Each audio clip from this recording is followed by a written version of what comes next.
Hello दोस्तों, नमस्कार, welcome. मैं यूट्यूब चैनल स्टोरी गफ्फार पर आप ये कहानी सुनिए। अच्छा लगे तो सब्सक्राइब कर दीजिए। स्त्री पुरुष के समानता की कहानी, पारिवारिक कहानी। मरियम, टिफिन रेडी हुआ कि नहीं? कितना टाइम लगेगा? मुझे देर हो रही है। मेरी घड़ी और रुमाल, वॉलेट कहाँ है? पति अपने पत्नी पर जोर जोर से चिल्ला रहा था। माँ बड़ी बड़ी आंखें करके अपने बेटे की तरफ देख रही थी। बेटा हंसकर बोला, अरे मम्मी कम ऑन, मेरी तरफ ऐसे घूरकर मत देखो, मैं अब छोटा थोड़ी हूँ, 2 बच्चे हैं मेरे। मम्मी गुस्से से बोली, हाँ लेकिन तेरा बर्ताव तो बच्चों जैसा ही है। बेटा फिर हंस दिया और बोला, मम्मी आप भी ना। मम्मी काफी लंबे समय से ये सब देख रही थी।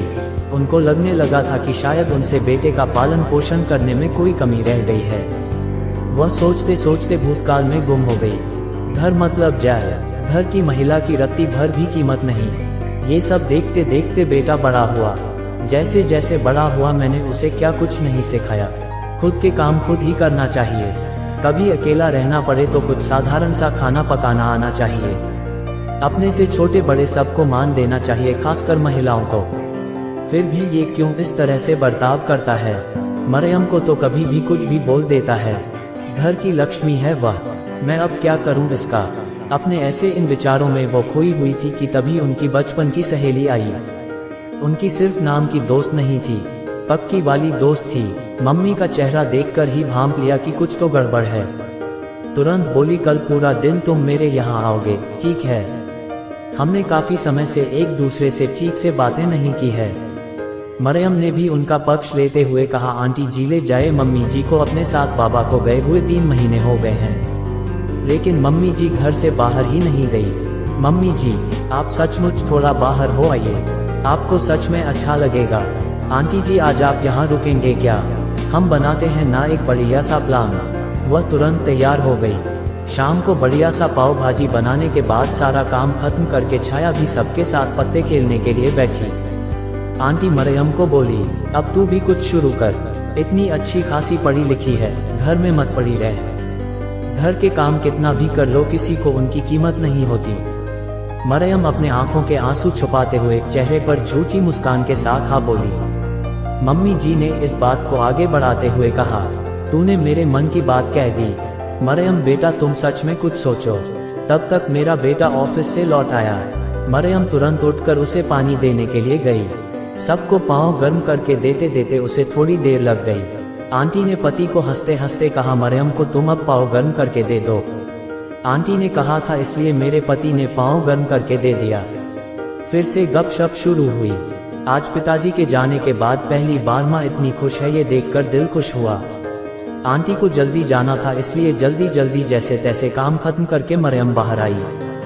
देर हो रही थी, लेकिन माँ को इतना ज्यादा खुश देखकर आज मैं सबके लिए कॉफी बनाऊंगा बोलकर मेरे पति अंदर गया। मरियम उसे ही देख रही थी। थोड़ी जल्दबाजी में काम करने की वजह से किचन में थोड़ी सी गंदगी रह गई थी। मरियम पर जोर से चिल्लाया, क्या है ये, एक काम ठीक से नहीं करती, पूरा दिन तो घर में ही रहती है, फिर भी यह हाल है। उसने सबके सामने ऐसा बोला था, इसलिए मरियम रोते रोते अंदर गई। मम्मी जी को उस पर काफी गुस्सा आया। बस कर अब उस पर हुक्म चलाना। क्या मैंने तुझे ये सब सिखाया है? क्या फर्क है तुझ में और तेरे बाप में? उसको बोलने से पहले वह जो काम हर रोज करती है ना, वह मुझे तू करके दिखा।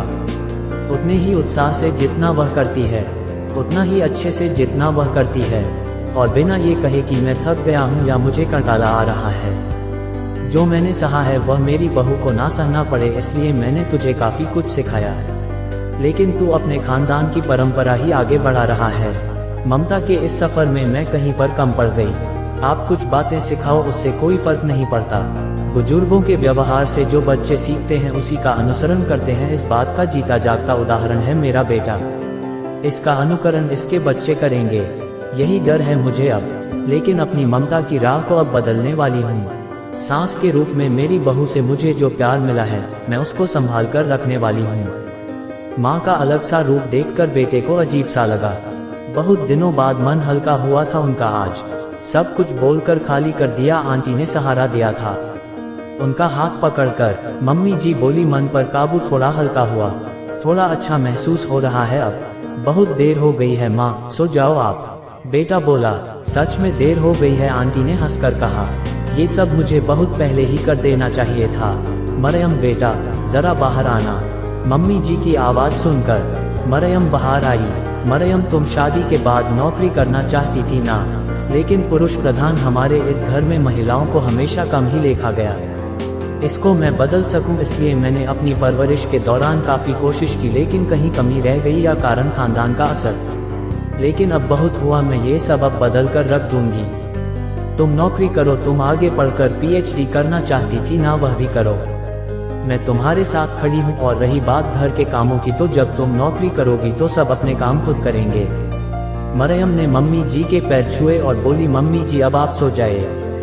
मैंने आपकी सारी बातें सुनी, लेकिन आप सो जाए नहीं तो आपकी तबीयत खराब हो जाएगी। अगले दिन का सवेरा एक नया प्रकाश लेकर आने वाला था। इसी विचार के साथ छाया को नींद आई। सुबह उठने में थोड़ी देर हो गई। काफी कुछ बदलाव नजर आ रहा था। रविवार था, फिर भी सुबह उठकर बेटा घर के काम कर रहा था। माँ से उसने वादा किया कि वह अब फिर कभी इस तरह से नहीं बर्ताव करेगा। उसने अपनी गलती मान ली थी। साल भर में ही पूरे घर की कायापलट हो गई थी।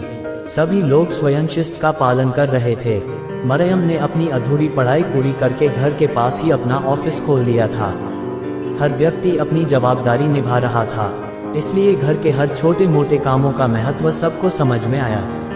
अपना इस तरह का बदला हुआ घर देखकर हेमा जी को अलग दिन सुकून मिला और इस बात की संतुष्टि भी कि ममता की राह में वह कहीं पर कम नहीं पड़ी।